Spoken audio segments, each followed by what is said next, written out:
तो नमस्ते दोस्तों, स्वागत है आप सभी लोगों का एक बार फिर अपने YouTube channel dream India study point में। आज की वीडियो में हम बात करेंगे पावर फैक्टर। आपका सब्जेक्ट है एनर्जी कंजर्वेशन और आपका थर्ड लेसन चल रहा है। ठीक है, अगर आपने इसकी पहले वाली वीडियो ना देखी हो तो डिस्क्रिप्शन में हमने सारी सब्जेक्ट की सारी वीडियो की लिंक दी हुई है, आप वहाँ पर क्लिक करें और आप सभी सब्जेक्ट पढ़ सकते हैं पॉलीटेक्निक फोर्थ सेमेस्टर के। तो आज की वीडियो में हम बात करेंगे पावर फैक्टर के बारे में। देखिए, आज की वीडियो थोड़ी स्पीड में पढ़ेंगे आज की वीडियो में, क्योंकि आज की वीडियो में हम 8 टॉपिक क्लियर करने वाले हैं। ठीक, आज की वीडियो में हम 8 टॉपिक कवर करेंगे। तो जिसमें हमारा पहला टॉपिक है पावर फैक्टर। पावर फैक्टर वास्तविक शक्ति तथा आभासी शक्ति का अनुपात होता है। इसे कॉस फाई से प्रदर्शित करते हैं, जहां फाई वोल्टेज एवं करंट के मध्य कोण है। कॉस फाई बराबर वास्तविक शक्ति बटे आभासी शक्ति। पावर फैक्टर बराबर V I cos phi upon V I. ये है आपका चित्र।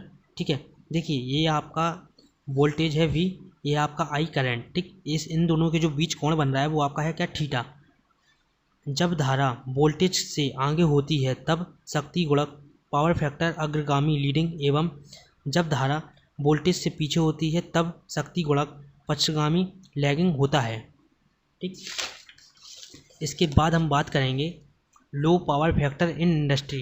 ठीक है, लो power factor in industry motor, transformer, विद्युत भट्टी, आर्क लैंप, प्रतिदीप्त लैंप, विसर्जन लैंप आदि उपकरण निम्न शक्ति गुणक पर कार्य करते हैं।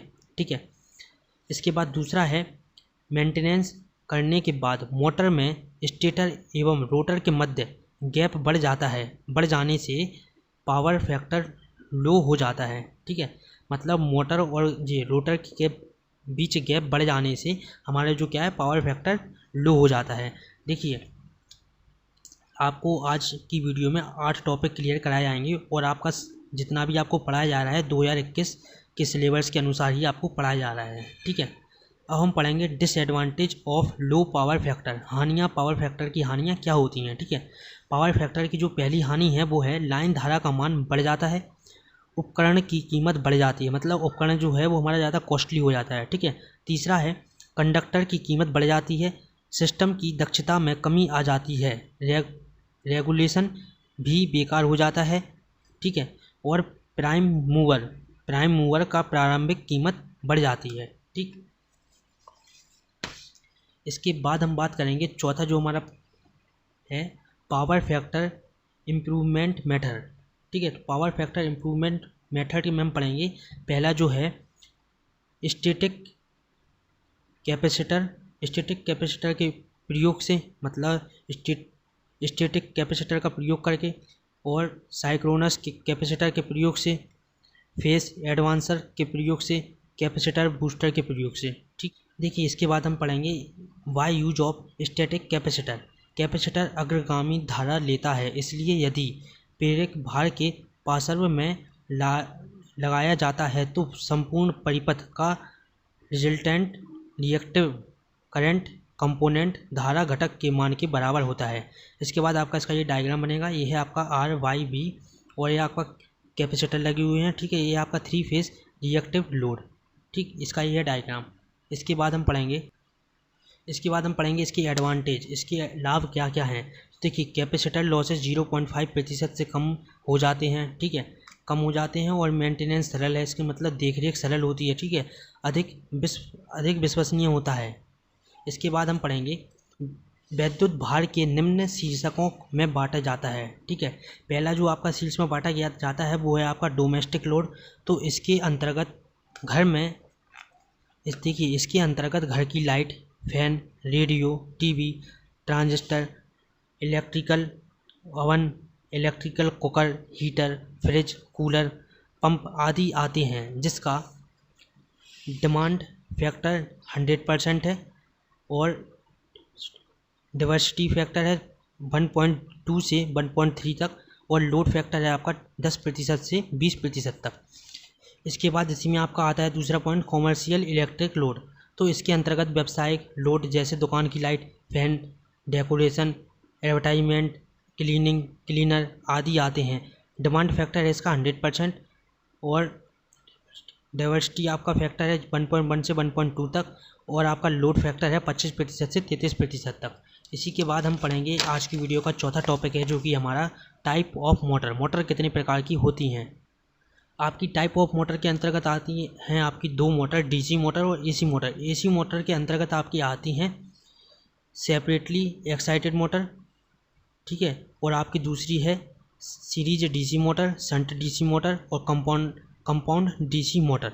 इसके बाद आपकी आती है दूसरी टाइप की मोटर डीसी एसी मोटर, ठीक। एसी मोटर के अंतर्गत आपके आते हैं इंडक्शन मोटर। इंडक्शन मोटर के अंतर्गत भी आपकी दो मोटरें आती हैं, स्क्वायरल गेज मोटर और आपकी स्लैप रिंग मोटर, ठीक। इसके बाद आपकी जो बी है साइक्रोनस मोटर, और इसके बाद आपका सी है one phase motor. One phase motor, तो वन फेस मोटर के अंतर्गत आपके आते हैं one phase induction motor, one phase synchronous motor और कम्यूटेटर मोटर, ठीक। इसके बाद हम पढ़ेंगे इंडक्शन मोटर में लॉसेस। आपकी जो इंडक्शन मोटर है उसमें क्या क्या आपके लॉस होते हैं वो हम इसके अंतर्गत पढ़ेंगे, ठीक है। इस सबसे पहला जो लॉस है आपका core losses, stator losses, rotor losses और विंडेज एंड फ्रिक्शन लॉसेस, और आपका पांचवा है स्ट्रे लोड लॉसेस।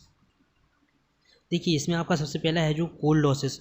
तो मोटर में कोर होता है, जब कोर में वैद्युत वाहक बल उत्पन्न होता है, मतलब जो उसका कोर होता है जब उसमें वैद्युत वाहक बल उत्पन्न होता है तो इसमें भंवर धारा प्रवाहित होने लगती है, जिससे कोर हीट हो जाता है या गर्म हो जाता है, ठीक है।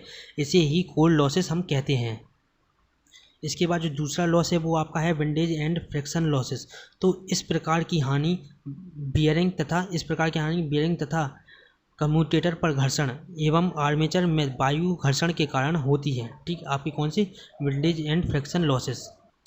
इसके बाद जो आपकी तीसरी आती है स्टेटर लॉसेस। तो स्टेटर लॉसेस इस प्रकार की हानि स्टेटर प्रतिरोध एवं धारा पर निर्भर होती हैं।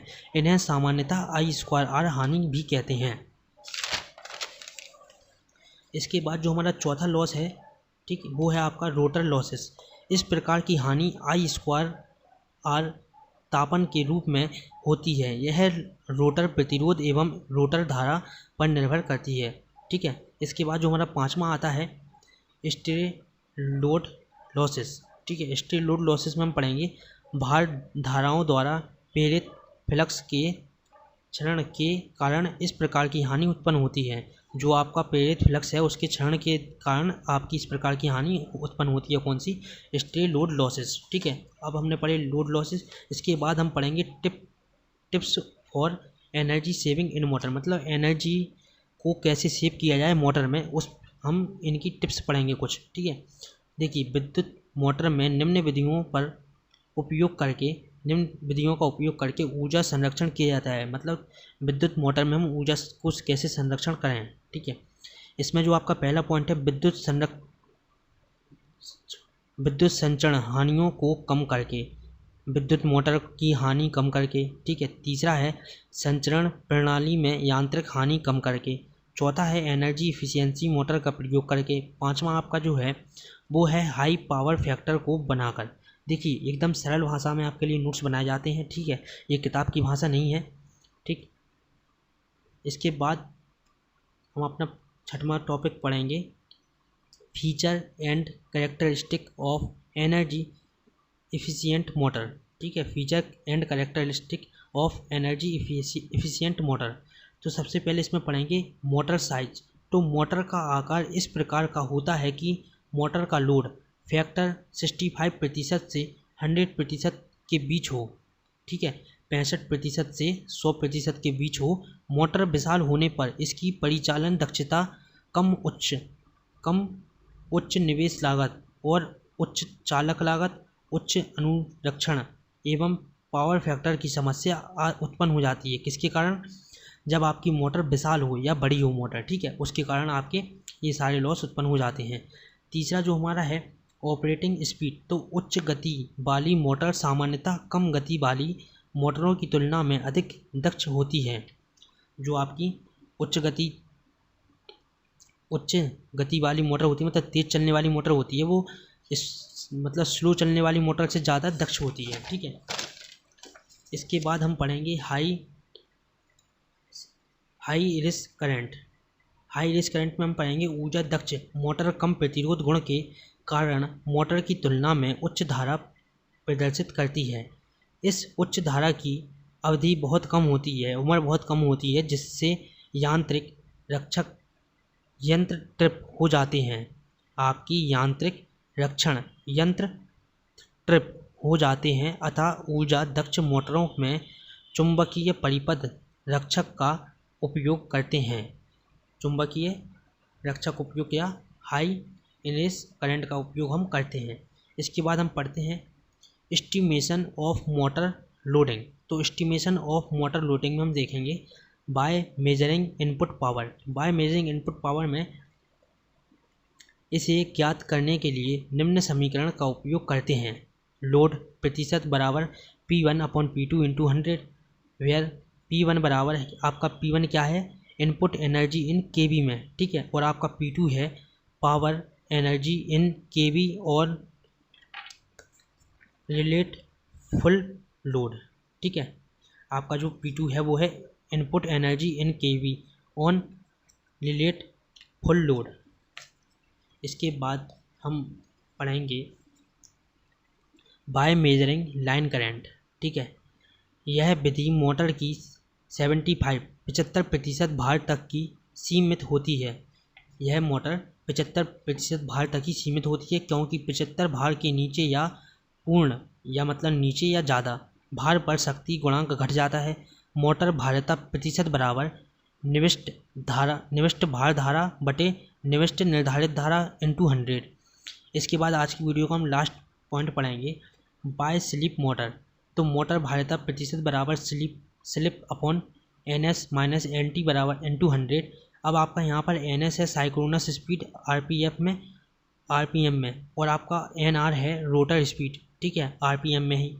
तो देखिए आज की वीडियो में हमने 8 टॉपिक को क्लियर किया, ठीक। इसके बाद वाली वीडियो में हम ट्रांसफार्मर और बचे कुछ टॉपिक के बारे में पढ़ेंगे और आपका थर्ड लेसन भी ख़त्म, ठीक है। तो देखिए अगर आपने अभी तक हमारे चैनल को सब्सक्राइब ना किया हो तो जल्दी से चैनल को सब्सक्राइब करें, और अगर वीडियो अच्छी लगी हो तो लाइक कमेंट और शेयर करें, और कमेंट करके बताएं वीडियो कैसी लगी। और अगर कोई डाउट हो तो आप कमेंट करके पूछ सकते हैं, मैं अगली वीडियो में उसको कवर करूँगा। चलिए मिलते हैं अगली वीडियो लेक्चर में। नमस्ते।